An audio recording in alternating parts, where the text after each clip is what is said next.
오늘 우리에게 주시는 하나님 말씀은 구약성경 역대하 21장 7절입니다. 역대하 21장 7절 말씀을 다 함께 봉독하겠습니다.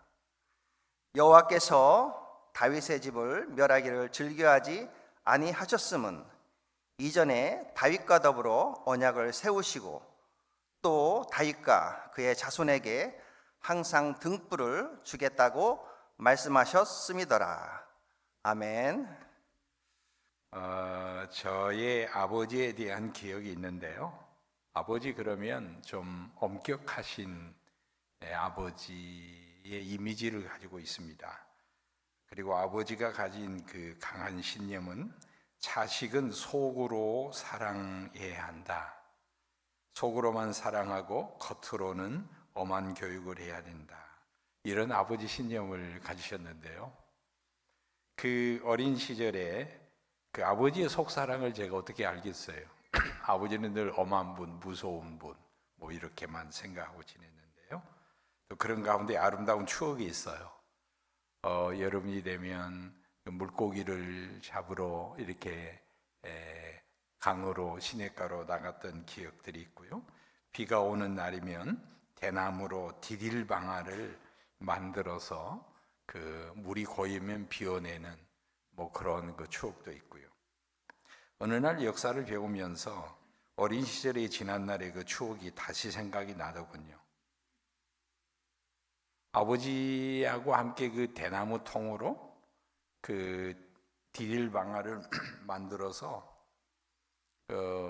물이 고이면 비워내고 물이 고이면 비워내는 그런 것이 다시 상기되는 거예요.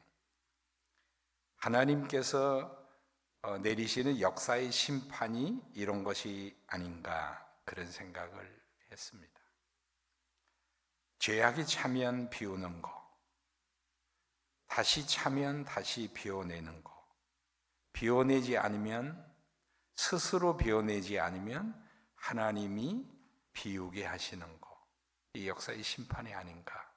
사사기에 나오는 그런 역사의 심판의 역사의 패턴이 아니겠습니까?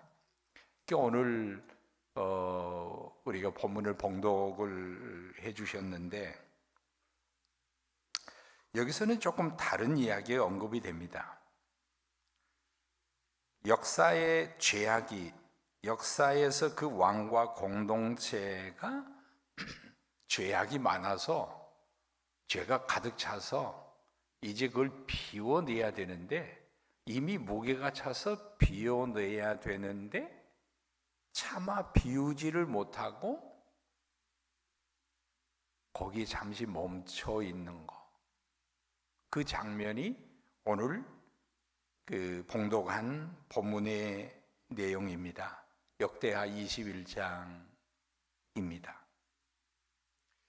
그러니까 법적 개념으로 얘기하면 정의에 의해서 justice, 정의에 의해서 그 역사가 심판을 면치 못하는 것이 이미 심판을 받아야 되는데 그 정의의 심판이 지연된, 잠시 보류된, 멈춰져 있는 거죠.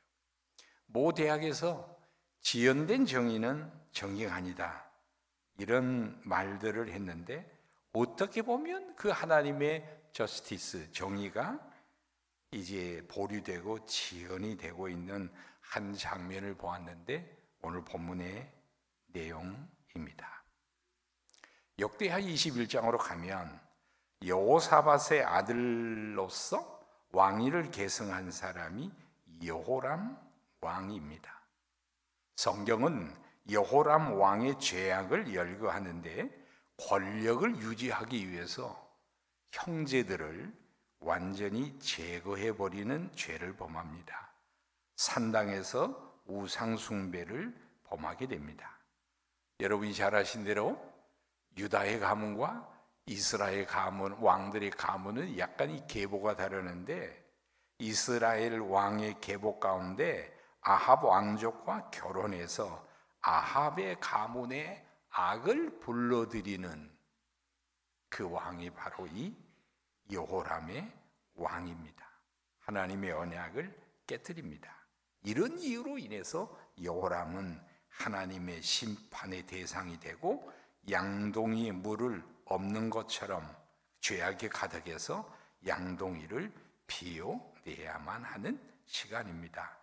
여호람의 죄의 무게로는 이미 충족이 돼서 심판이 당연하고 심판을 면치 못하게 되는데 여호람의 그 심판이 보류되었다는 거죠. 그 이유가 성경에는 다윗의 등불 때문이다 그랬습니다. 역대하 21장에도 다윗의 등불 때문에 여호람의 심판이 유예되고, 열왕기상 15장에 보면 아비암 역시 죄로 인하여 하나님의 심판을 받아야 되는데 다윗의 등불 때문에 그 심판이 유예가 되었다, 이런 내용이 나와 있습니다. 그러면 도대체 다윗이 세운 등불 언약이라는 것은, 등불이라는 것은 무엇을 의미하는가? 성경에 아무리 찾아보아도 하나님께서 다윗에게 등불을 주셨다는 표현이 없어요. 하나님이 직접 등불을 주었다는 표현이 없는데 왜 다윗의 등불이 나오는가? 그것은 사무엘하 7장에 이런 내용이 나와 있습니다. 다윗이 왕이 되어서 하나님의 은혜가 너무 커서 감사해서 하나님을 중심으로 해서 하나님을 모시고 내가 이 나라를 통치해야 되겠다, 그런 헌신의 동기에 의해서 성전을 건축하겠다고 결심하게 됩니다. 하나님께서 말씀하십니다. 성전의 건축의 동기가 뭐냐? 왜 성전을 건축하려 하느냐? 다른 게 아니라 하나님의 은혜가 감사해서 하나님이 지어라 해서 지은 게 아니라 스스로 자발적으로 하나님의 은혜가 커서 성전을 건축하겠다고 했습니다. 그때에 하나님은 그 다윗의 헌신, 다윗의 그 마음을 귀히 보시면서 그에게 언약을 세우시는데, 그 언약의 내용이 내 집과 내 나라가, 너의 집과 너의 나라가 내 앞에서 영원히 보존되고 내 왕위가 영원히 견고하리라, 이런 하나님의 언약을 주십니다. 그리고 더하여 문제는 너와 너의 후손들이 혹 실수하여 범죄하면 어떻게 하느냐? 하나님께서 실수를 다루시는, 즉 하나님이 징계하시고 심판하시는 하나님의 방법이 두 유형이 있는데, 하나는 죄를 범하면 하나님이 즉시 개입하셔서 심판하시는 유형이 있고, 또 하나는 그 심판을 유예하시면서 회복의 기회를 주시는 내용이 나와 있습니다. 즉 인생의 채찍으로 때려서 회개의 기회를 주셔서 회복의 시간을 주시는 유형이 있는데, 다윗 후손들에게는 바로 이러한 은혜를 베푸시겠다는 겁니다. 그런 의미에서 등불이란 다름이 아니라 다윗에게 주신 이 언약을 후손에게 주셔서 실수하고 죄를 범할 때 바로 심판하는 게 아니라 회개와 회복의 시간을 주어서 지속의 시간을, 회개의 시간을, 회복의 시간을 주시겠다, 이것이 바로 다윗의 등불입니다. 결국 후손들에게 주신 다윗의 등불이란 회개의 시간, 회복의 시간을 주셔서 심판을 유예하셔서 하나님의 은혜를, 긍휼을 경험하고 하나님과 다시 회복의 시간을 주시겠다는 겁니다. 회개하여 성결케 하는 것, 죄를 비우는 것, 회개함으로 다시 기회를 갖는 것, 이것이 다윗의 등불입니다. 저는 개인적으로 매월 1일에 하루를 온전히 금식을 하면서 하나님 앞에 자신을 성찰하는 시간을 한 40년 하고 있어요. 그런데 이게 주일이 걸리거나 일일이 주일이 되거나 이게 너무 힘들어서 한순간에 이제 너무 힘들어서 공동체도 힘들고 그래서 매월 1일 이제 아침을 온전히 금식하면서 그 자신을 성찰하는 시간을 갖습니다. 이름하여 다윗의 등불을 켜는 시간이죠. 하나님보다 더 사랑하는 것이 있는지, 혹 물질을 탐하여 범죄한 것이 있는지, 이성을 탐하여 내 영혼이 더럽혀진 게 있는지 금식하며 성찰하며 하나님 앞에 회개하며 회복의 시간을 갖는 거예요. 웨슬리도 바로 우리가 이제 존 웨슬리의 후예들인데, 그의 신학 유산을 물려받은 후예들인데, 웨슬리도 그런 얘기하죠. 우리가 순간적으로 하나님의 은혜에 의해서, 성령님의 은총과 능력에 의해서 우리가 순간적으로 거룩함의 은혜를 경험하지만 그 이후에도 일평생 지속적인 성결의 은혜, 성결의 우리가 노력이 필요하다. 아마 동의하실 거예요. 오늘 성경에 나오는 여호람은 어떻게 했느냐? 이렇게 하나님께서 회개의 기회를 주실 때에 이 여호람은 그것을 가지고 하나님 앞에 나가서 다윗의 언약을 붙잡고 마음의 등불을 켜서 회개하고 회복하지를 못해요. 그리고 결국 전쟁에 임하고 하나님에게 버림받아 실패를 하게 됩니다. 이스라엘의 왕 아비함도 역시 다윗의 등불을 통해서 회개와 회복의 시간을 주었지만은 그것을 선용하여 하나님 앞에 회개하여 바로 서지 못하고 결국 심판에 이르게 됩니다. 저는 오늘 24년 말 25년이 시작이 되면서 이 대한민국의 현실을 보면서 대한민국은 어떤 시간을 하나님 앞에 보내고 있고, 한국 교회는, 우리 크리스천들은 역사의 위기 앞에 어떤 모습으로 하나님 앞에 서 있는가? 저는 한국 교회가, 우리 크리스천들이 이런 위기 순간에 어떻게 해야 되는가?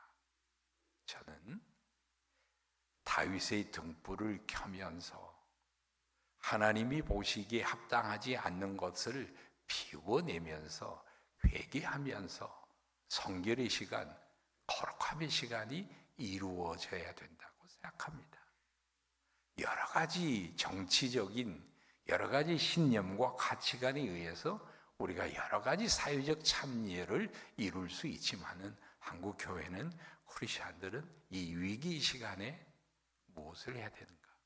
하나님께서 양동이를 엎어서 비워내는 이 결정적인 시간에 우리가 할 일은 뭘까?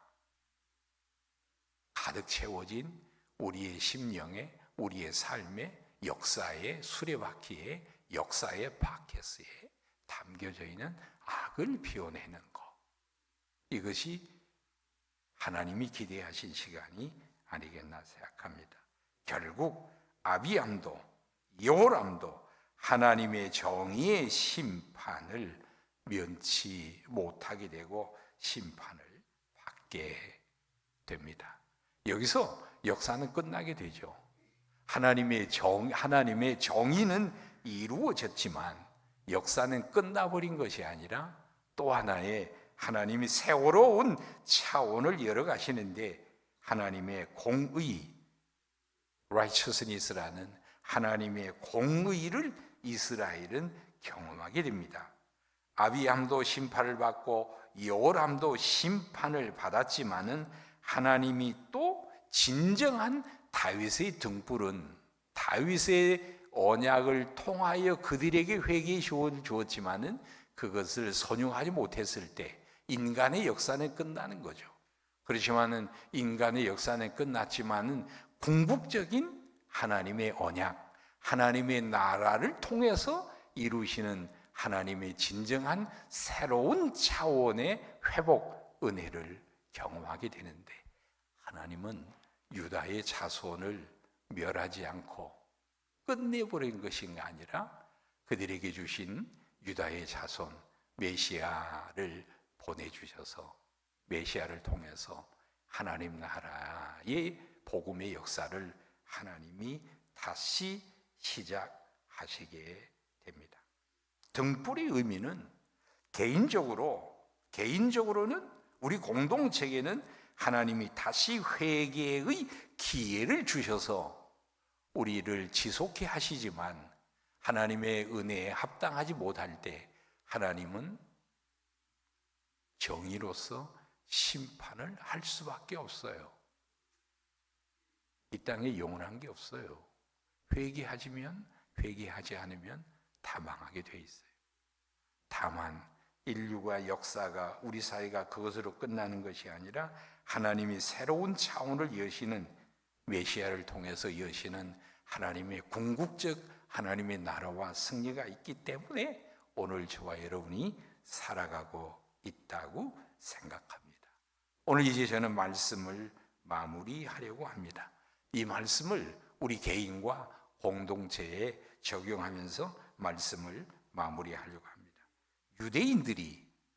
이후에 유대인들이 등불을 했을 때에 어떤 것을 연상했겠습니까?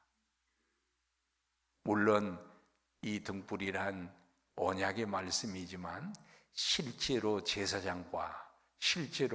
제사장인들이 그 성전을 출입하면서 성전 맨 앞에 있는 등잔에 가서 기름을 부어서 등불을 켜면서 다윗의 등불을 연상하고 묵상했을지 모릅니다.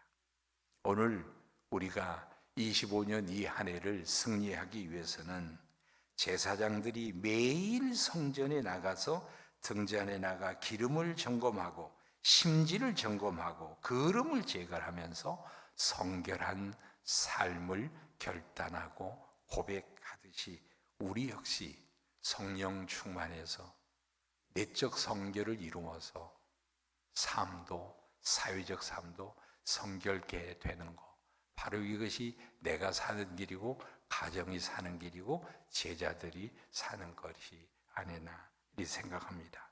어두운 영혼인가, 밝은 영혼인가, 성결한 영혼인가, 더러운 영혼인가, 거룩한 영인가, 음란한 마음을 품고 사는가.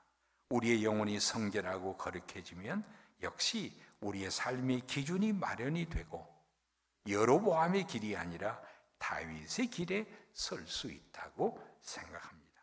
우리 개인적으로는 이렇게 적용할 수 있고, 또한 우리 공동체에게 이 말씀을 적용한다면 우리 나사렛 대학교가, 우리 모든 교직원 공동체가 든든하여 평안하여 굳건히 서가기 위해서는 여러 가지 많은 조건들이 있지만은 우리의 근본적인 그 출발은 우리의 내적인 성결, 하나님이 주신 다윗의 등불을 켜면서 잘못된 것을 늘 비워내면서 회개하면서 하나님과 올바른 관계를 맺으면서 우리가 바로 서갈 때에 근본적인 승리의 원동력이 여기서부터 출발한다, 이렇게 생각을 합니다. 25년도부터 정말 많은 어려움이 있고 정말 많은 해할들이 있는데, 이 모든 일들은 하나님과 우리와의 관계 속에서, 성결함 속에서 이 모든 것들이 비롯된다는 고백 속에서 이 한 해를 승리하시는 여러분이 되시기를 주의 이름으로 축복합니다. 기도하겠습니다.